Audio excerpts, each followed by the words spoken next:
In today's episode of The Pit Stop, we're going to be talking about what is your post-purchase strategy or experience going to be. Check it out, episode 24.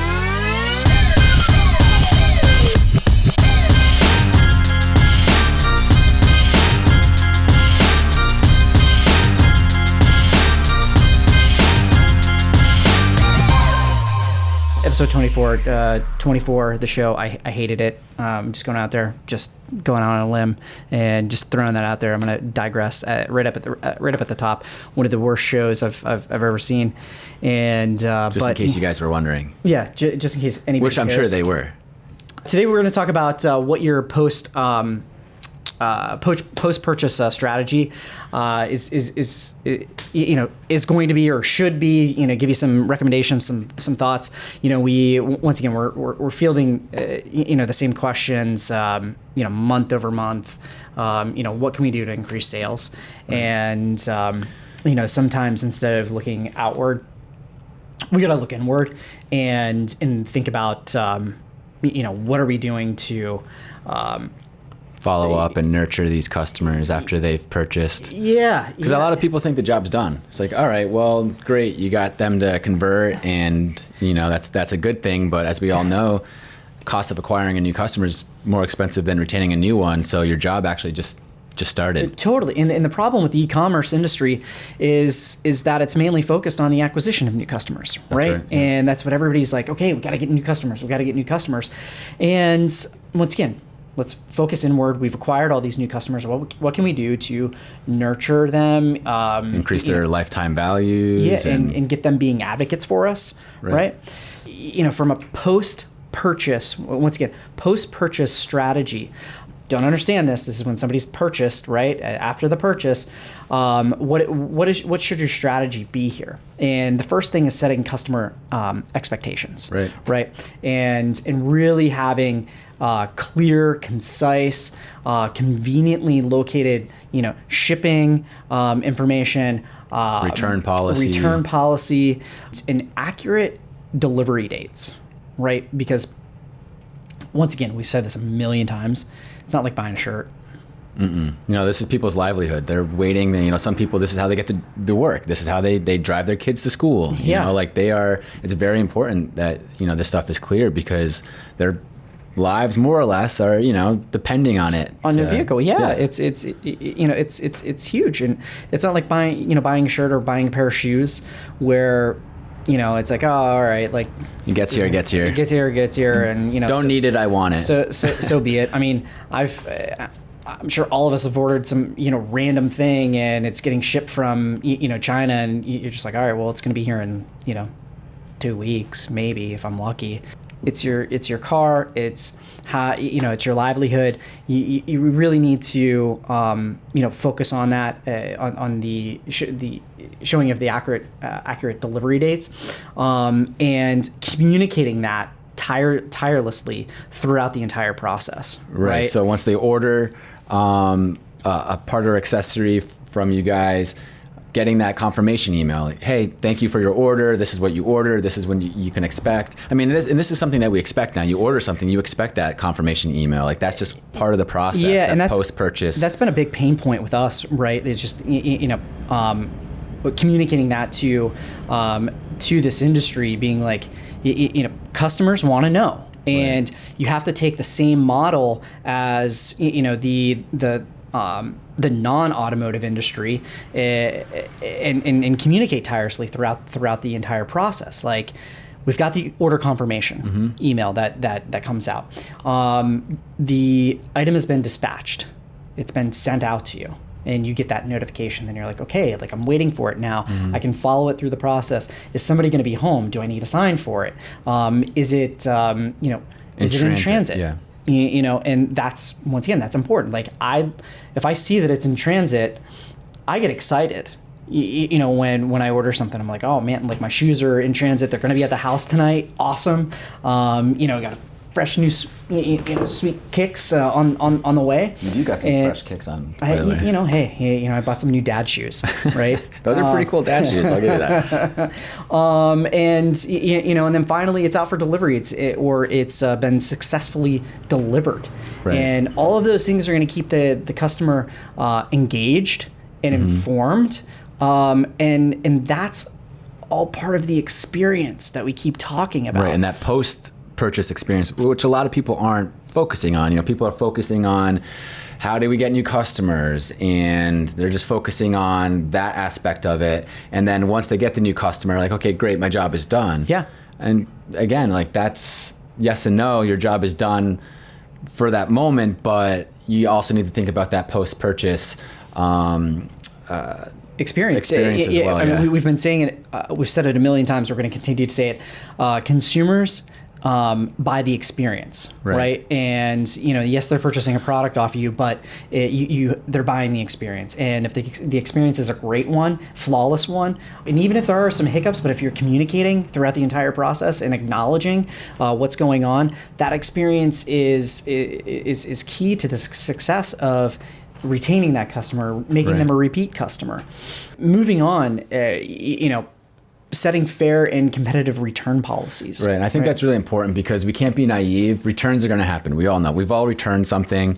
So making sure that your return policy is very clear is really important, and customers obviously like that. They know if they purchase something, even if they don't think they're going to return it, just having that feeling like, well, if I do need to return it, it's stated right here. It's very clear. It's easy. Like this is, it's clear, concise. Policies and verbiage and font type and font colors that don't scare off customers too. And we've seen this a million times where partners will put in big bold red letters, here's our our return policy, and it's like big bold, like it just scares people. Red means stop, and they're just like, okay, you know what? I'm going to move on to, I don't even want to read through all this. It's like a huge list. Like obviously, like I feel like after all of this huge list, I'm not going to be able to return it. That's basically what it's saying. When you see a huge paragraph, like make it short, sweet, concise, simple, clear. At the end of the day, we don't want to scare people away. And I know I've purchased things before knowing that, okay, if I do need to return it, it's going to be easy. And I never return it, but just having that peace of mind, it can increase conversions right out the gate. And on top of it, it can give people, your customers a better peace of mind once they get their part of their accessory. And one thing, part of this process too, Chris, is if you don't have useful descriptions, if you don't have useful or accurate photos and or videos, that's going to lead to potentially customer confusion, but also more customer returns. Exactly. Right. So we say this all the time. Take pictures, take pictures, take pictures, take pictures, take pictures. Don't leave it up to chance.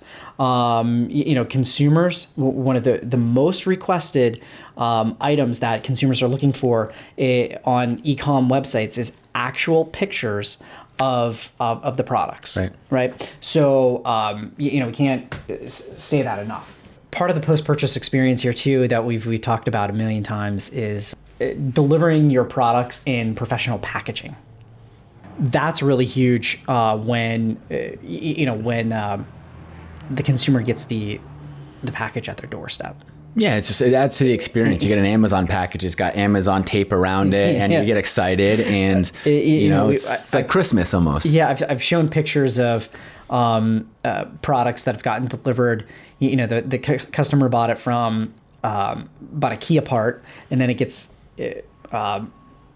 packaged in a Honda box, and or like an eBay box, and with Honda packaging tape. It's confusing, and then you're shooting yourself in the foot because that's branding missed opportunities throughout transit. Because as you've said in previous episodes, how many hands has that box touched? Totally. From the warehouse to if it's the getting consumer. shipped from California to Rhode Island, how many people are going to touch that box? How many people are going to see that branding along the way? Right. So you're missing an opportunity for branding and free advertising. Right. Two more quick things here to think about for your post-purchase strategy and experience.